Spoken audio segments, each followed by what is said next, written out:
Books that स्पीकमध्ये तुम्हा सर्वांचं स्वागत आहे. गोष्टीचं नाव आहे रात्र काळी जशी काळी ग माय. लेखिका डॉक्टर सुमन बोकील. गोष्टीचं वाचन आसावरी दोशी. ही गोष्ट ऑक्टोबर 2005च्या किशोर अंकातील आहे. या गोष्टीसाठी आभार महाराष्ट्र राज्य पाठ्यपुस्तक आणि अभ्यासक्रम संशोधन मंडळ, पुणे.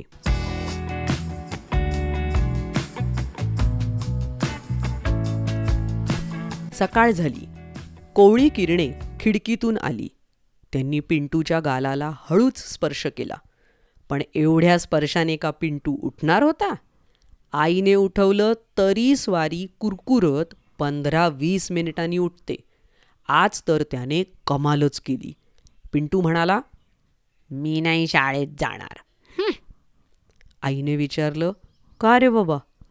मला नाही शाळा आवडत. आता हे काय नवीन? का नाही रे शाळा आवडत तुला? आईने कारण विचारल्यावर म्हणतो कसा, शाळेतल्या बाईंना काळ्या आहेत, मला तुझ्यासारख्या गोऱ्या गोऱ्या बाई हव्यात. ती पिंटूला म्हणाली, अरे बाई काळ्या असल्या तर काय झालं? त्या साखरेसारखं किती गोड गोड बोलतात, गाणी शिकवतात. पण पिंटूचं आपलं तेच, मला काळा रंग नाही आवडत, मी त्या बाईंच्या शाळेत जाणार नाही.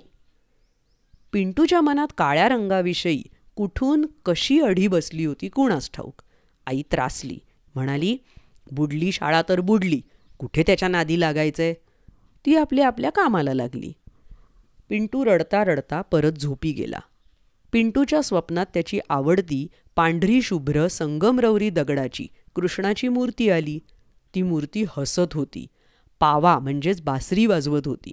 पिंटू त्या कृष्णाला म्हणाला, बाप्पा माझं एक ऐकशील का? मूर्ती हसली. पिंटूला वाटलं होय म्हणाली असेल.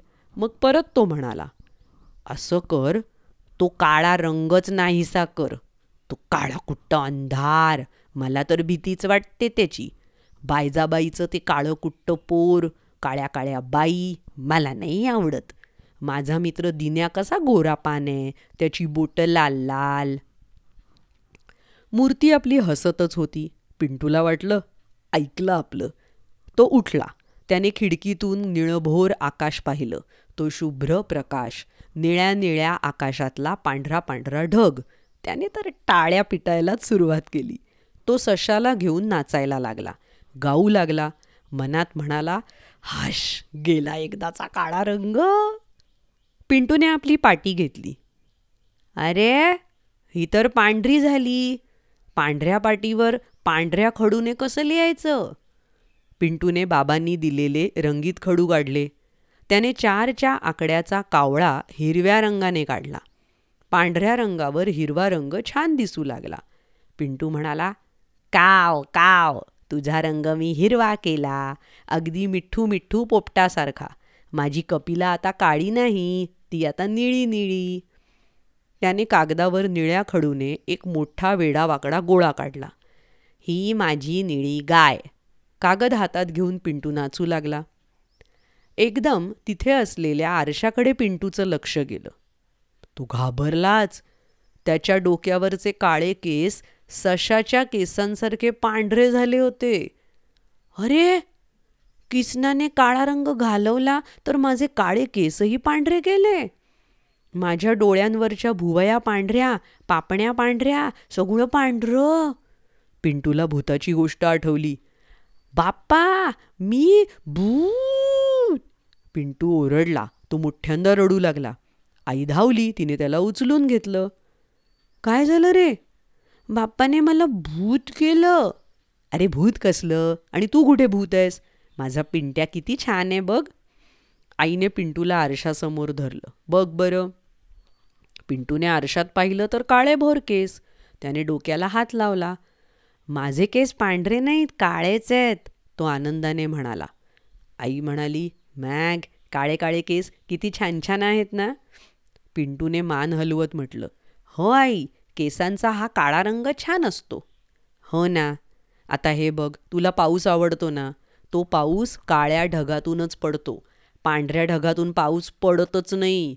म्हणून काळे केस आणि काळे ढग पण चांगले. काळा कावळासुद्धा चांगलं काम करतो. चांगलं काम? नुसता काव काव करून ओरडतो तो.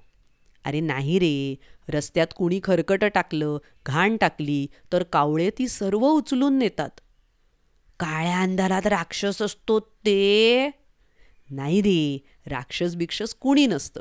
दिवस पांढरा प्रकाश घेऊन येतो.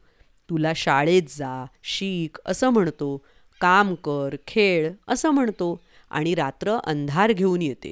खूप खेळल्यावर तू दमतोस ना, मग तुला रात्र काय म्हणते? आता विश्रांती घे, झोप घे. मी अंगावर पांघरूण घालून तुला झोपवते ना, तशी रात्र काळी दुलई घालून म्हणजेच गोधडी घालून तुला झोपवते. तुला झोपायला आवडतं की नाही? हो, खूप. मग रात्र झोपवते आणि दिवस आपल्याला उठवतो. मग रात्रही चांगली, काळा रंगही चांगला? आश्चर्याने पिंटूने विचारलं. हो तर, तुला ती किसनाची मूर्ती आवडते ना? हां, ती तर माझी लाडकी आहे. किती पांढरी स्वच्छ आहे.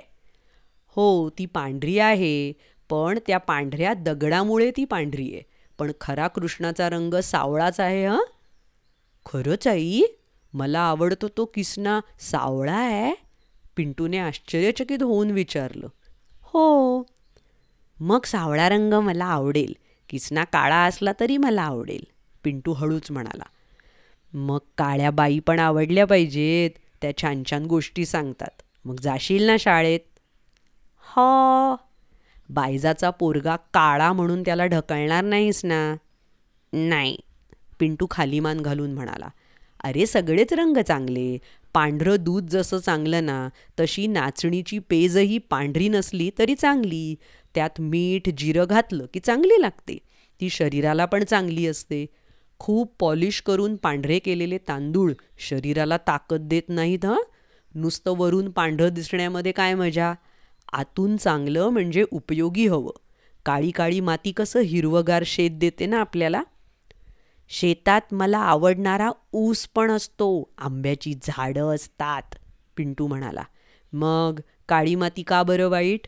रंगावरून चांगलं वाईट नाही ठरवायचं, गुणांवरून उपयोगावरून ठरवायचं. रंग कसाही का असेना, जो चांगलं काम करतो तो चांगला. आईने पिंटूला समजावलं आणि पिंटू पण समजला बरं का. तुम्हाला ही गोष्ट आवडली का पिंटूची? अशा अनेक गोष्टी ऐकण्यासाठी बुक्स दॅट स्पीक या चॅनलला नक्की भेट द्या. Instagram ID books that speak. यूट्यूबवर आणि वेगवेगळ्या पॉडकास्टिंग चॅनल्सवर तुम्ही बुक्स दॅट स्पीकला भेट देऊ शकता. पुन्हा भेटूया पुढल्या प्रस्तुतीत. Bye bye. धन्यवाद.